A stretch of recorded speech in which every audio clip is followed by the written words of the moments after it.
మహబూబాబాద్ జిల్లా వ్యాప్తంగా బతుకమ్మ సంబరాలు అంబరాన్నంటాయి. శ్రీ వాసవి కన్యకా పరమేశ్వరి రామమందిరం, మార్కండేయ స్వామి, వేణుగోపాల స్వామి, బ్రహ్మంగారి ఆలయాలు, Indira colony, Besta Bazar, NGOs colony, BC కాలనీల వంటి ప్రాంతాల్లో వేడుకలు జరిగాయి. మహిళలు పూలతో బతుకమ్మలను అలంకరించి శోభయాత్రగా తరలించి కూడల వద్ద డీజే పాటలకు, కోలాటాలు, నృత్యాలు చేస్తూ పండుగను ఘనంగా నిర్వహించారు. మాజీ councillor Marneni Raghu, Sridevi, rural SI Deepika Reddy పట్టణ ప్రజలకు బతుకమ్మ శుభాకాంక్షలు తెలిపారు.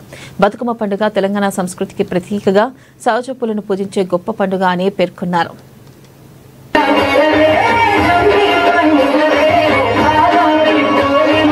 గతంలో అయితే 2014 ముందు అయితే అసలు బతుకమ్మ పండుగ అంటే ఇంత లేకుండే. అప్పుడు మన సీఎం కేసీఆర్ గారు వచ్చిన తర్వాత దీన్ని జాతీయ పండుగగా గుర్తించి చేయడం జరిగింది. ఆ విధంగా నేను మహిళలందరి తరపున కూడా ధన్యవాదాలు తెలియజేస్తున్నాను.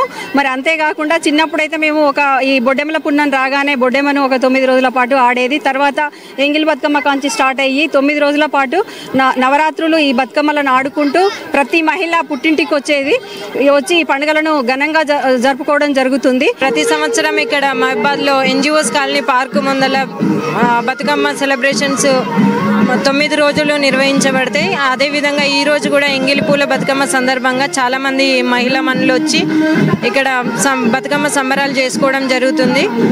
మన తెలంగాణ సంస్కృతిలో పూలను పూజించే పండుగ కాబట్టి ఈ మన సంస్కృతిలో భాగంగా మహిళా మనులందరూ పాల్గొనడం సంతోషంగా ఉంది.